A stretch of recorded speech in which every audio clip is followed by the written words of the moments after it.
Bonjour à tous. On se retrouve aujourd'hui dans une nouvelle vidéo. Je suis trop contente de refilmer. Avant de commencer cette petite vidéo, j'avais deux choses à vous dire.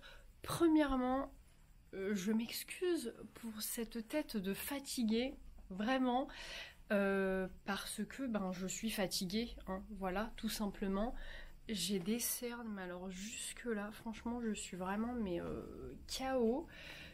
Aujourd'hui c'est vendredi, hier c'était jeudi, et en fait le jeudi soir, si vous me suivez un peu, vous savez que je vais au sport jusqu'à presque 22 h, et après, écoutez, je n'arrive pas du tout à m'endormir. C'est vraiment terrible. Alors le sport c'est génial, mais pour s'endormir après, vraiment nul. Vraiment, c'est complètement nul. Donc le vendredi, j'ai souvent une tête de déterré, vraiment, je m'excuse d'avance. Mais voilà, ce soir c'est le week-end, donc tout va bien dans le meilleur des mondes. Deuxième chose que je voulais vous dire, je voulais profondément vous remercier pour tous les retours en fait que j'ai eu suite à ma dernière vidéo que j'ai postée, où je me suis vraiment beaucoup livrée à vous. C'est une vidéo que j'ai appelée Lettre ouverte et que je vous invite à regarder si vous ne l'avez pas encore vue, parce que je pense faire passer un beau message. En tout cas, c'était vraiment ce que j'essayais de faire. Et vraiment, merci beaucoup en fait pour tous les commentaires que vous m'avez laissés, pour tous les messages privés que vous m'avez envoyés. Franchement, ça m'a vraiment trop touchée. Honnêtement, je veux pas faire la meuf, hein, mais je réalise pas forcément en fait l'impact que je peux avoir à travers ma caméra. Enfin, je vois bien que voilà, je reçois de plus en plus de messages, que voilà, il y en a qui attendent ma vidéo le dimanche. Enfin, ça me paraît hallucinant, mais bon, pourquoi pas.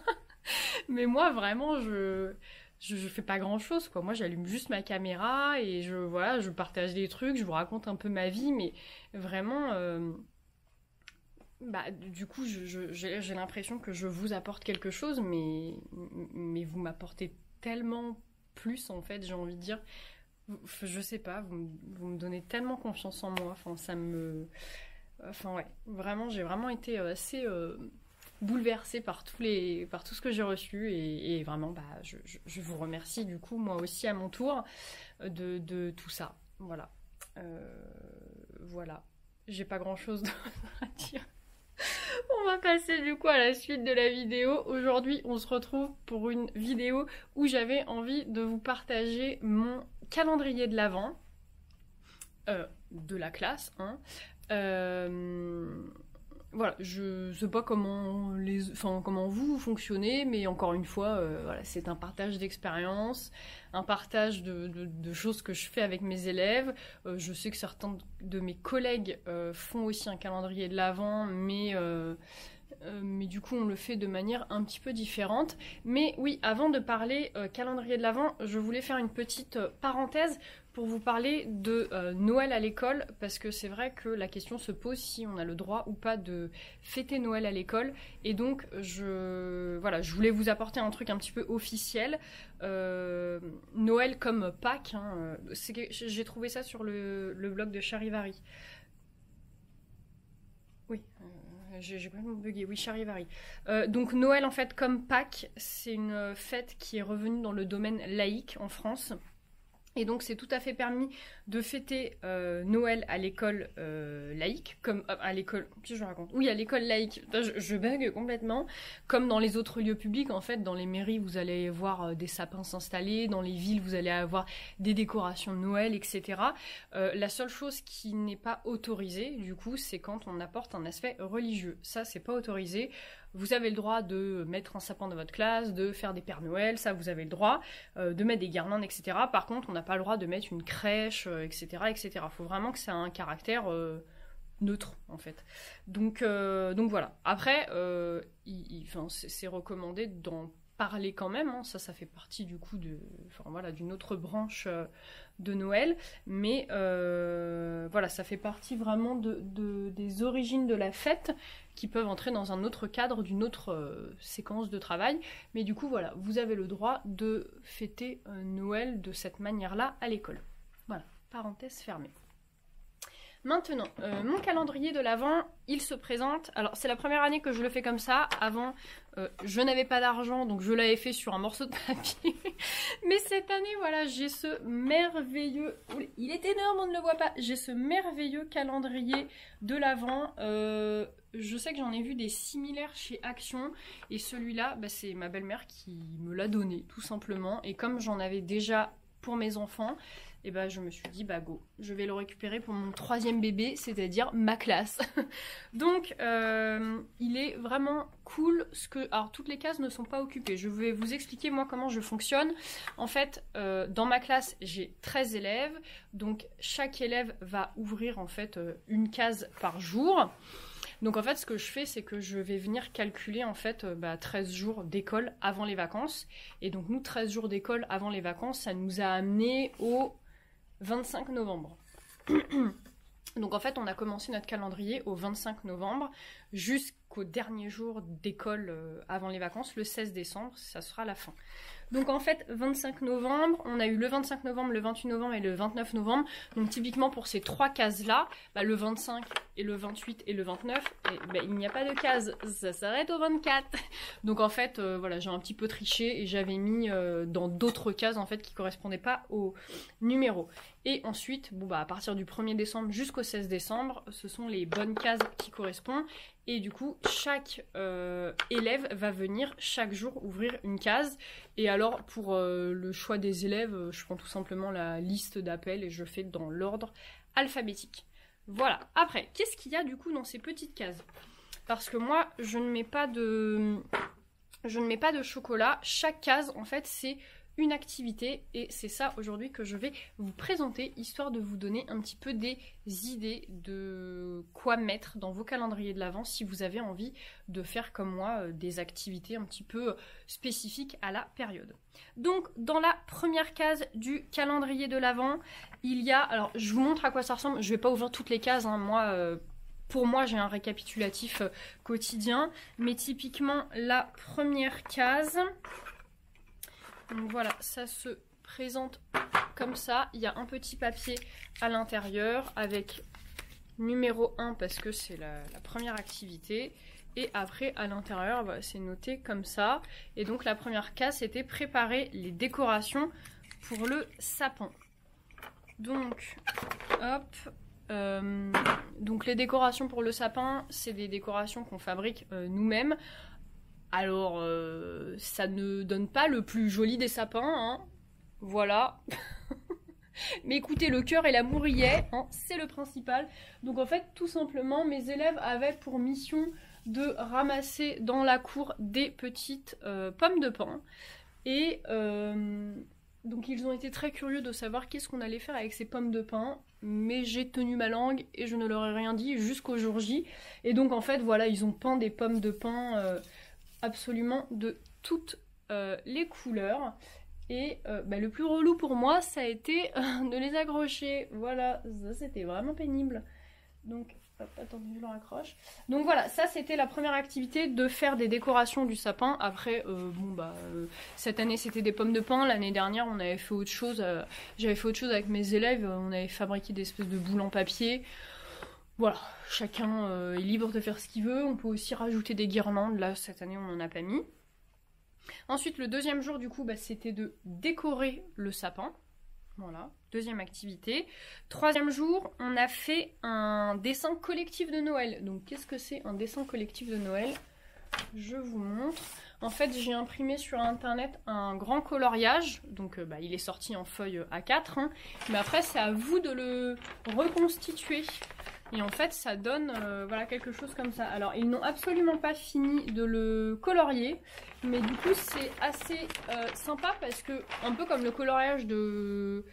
J'ai fait un coloriage collectif de la Bretagne, je crois que je vous en ai parlé sur Instagram. Et en fait, c'est sympa parce que ce coloriage-là, il est étalé en fait au coin regroupement là-bas.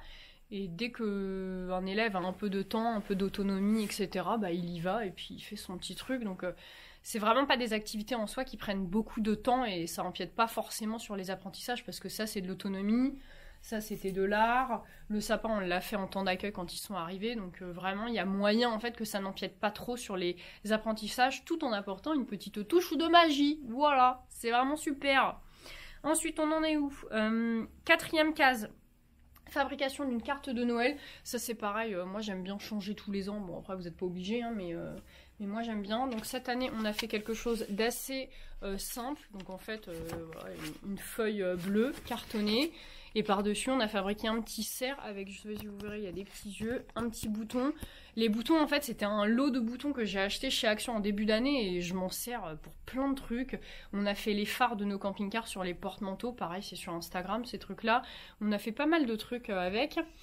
Bah, des petits carrés que j'ai récupérés de scrapbooking. Et ici, des empreintes de doigts. Alors, ce fut vraiment une épopée pour faire ce truc-là, parce que à la base, j'étais censée photocopier les espèces de trucs noirs, là. Attends, j'ai même plus le mot, je n'ai plus de vocabulaire, je suis trop fatiguée. Donc j'étais censée leur photocopier ça, et eux, ils avaient plus qu'à coller les petites choses, faire leurs empreintes de doigts et tout. Et j'ai complètement oublié de le faire, et donc je me suis retrouvée, genre là, bon, bah voilà, je vais pas aller à la photocopieuse, hein, elle est à l'autre bout de l'école, donc je voulais pas les laisser, je voulais pas laisser mes élèves tout seuls. Donc je me suis dit, eh bien, c'est pas grave, nous allons le faire nous-mêmes. Donc en fait, tous les élèves ont fait eux-mêmes les cornes, les bois, je ne sais plus comment ça s'appelle, de nos cerfs. Et en fait, bon, ils ont tous un rendu différent. Mais franchement, c'était vachement chouette, quoi. Parce qu'ils ont vraiment tout fait de A à Z et c'était vraiment cool. Donc, voilà pour la carte. Et après, ils l'ont attribué à l'intérieur à la personne de leur choix. Voilà pour la quatrième case. Cinquième case, alors ça je pense que c'est la préférée de tous, c'est distribution de chocolat. Donc bon, bah je n'ai pas de chocolat à vous montrer, vous savez ce que c'est, hein, on l'a déjà mangé vu que le 5 décembre est déjà passé. Mais voilà, j'achète un gros truc de chocolat chez Carrefour, vraiment le truc le plus simple du monde. Hein. Je prends pas des trucs à la noisette, au praliné, de je sais pas quoi, de trucs, genre c'est du chocolat, c'est tout. L'année dernière j'avais pris des pièces de Noël, du tout, des pièces, vous savez, les pièces en chocolat, voilà, c'est vraiment que du chocolat, il n'y a rien d'autre, et voilà. Cette année, c'est un peu la même chose que j'ai pris, mais c'était en forme de bonhomme de neige, et voilà, ça coûte rien du tout, c'était genre 2,50 € les 15, donc voilà. J'ai pris ça.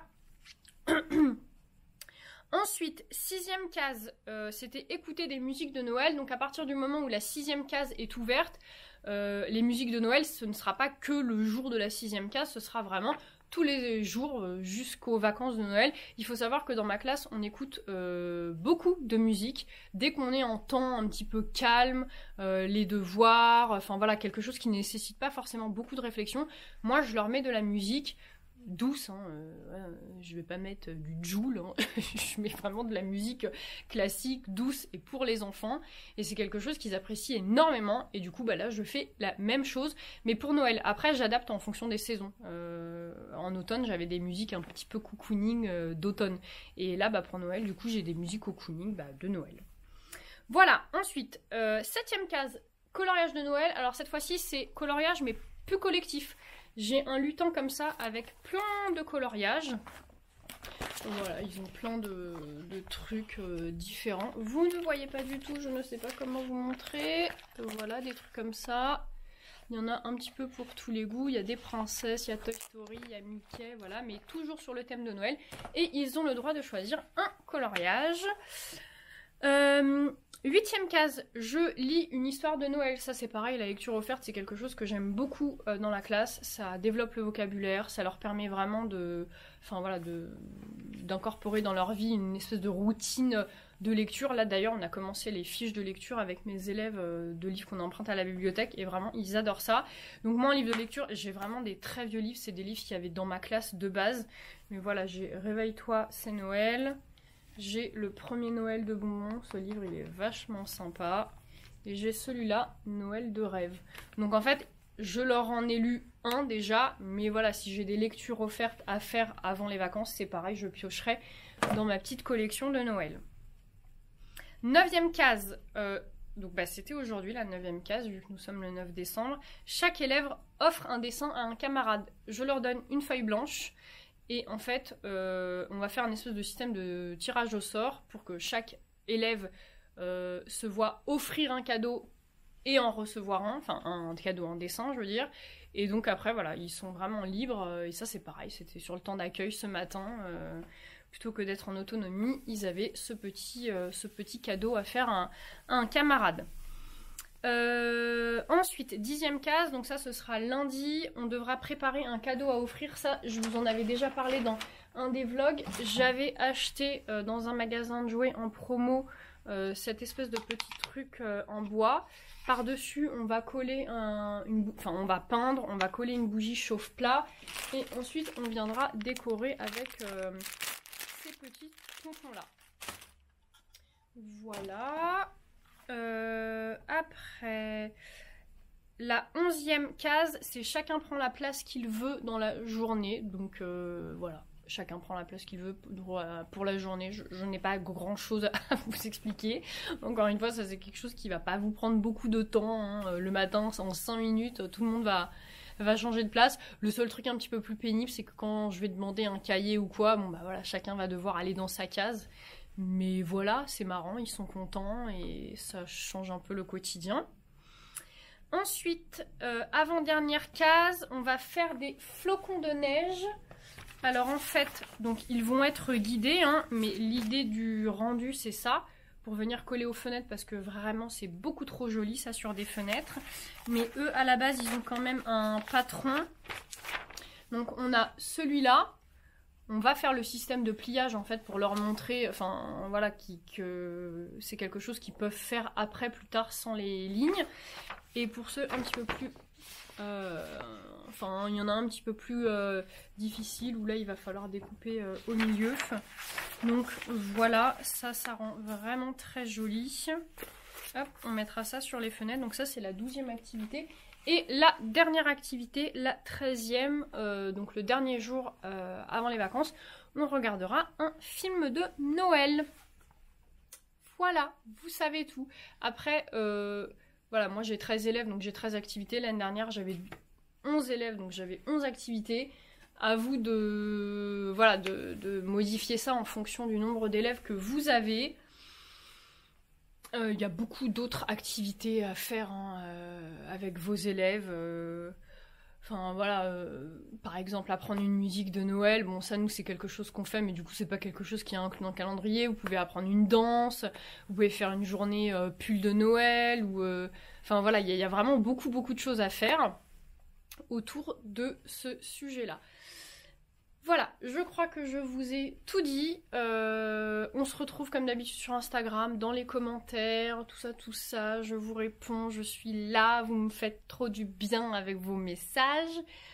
J'espère que ma tête de fatiguée ne vous aura pas trop perturbé. Hein. Moi, je vais aller manger et je pense qu'après, je vais essayer de faire une micro-sieste. Enfin, je dis ça, je n'y arrive absolument pas, mais bon, pourquoi pas, peut-être qu'en le disant, ça va miraculeusement arriver, je n'en sais rien. Toujours est-il que je vous souhaite un bon week-end parce que c'est le week-end et je vous fais plein de gros bisous. Bon courage pour cette dernière semaine juste avant les vacances. On tient le bon bout les gars. Je vous fais plein de gros bisous et je vous dis à la prochaine. Bye.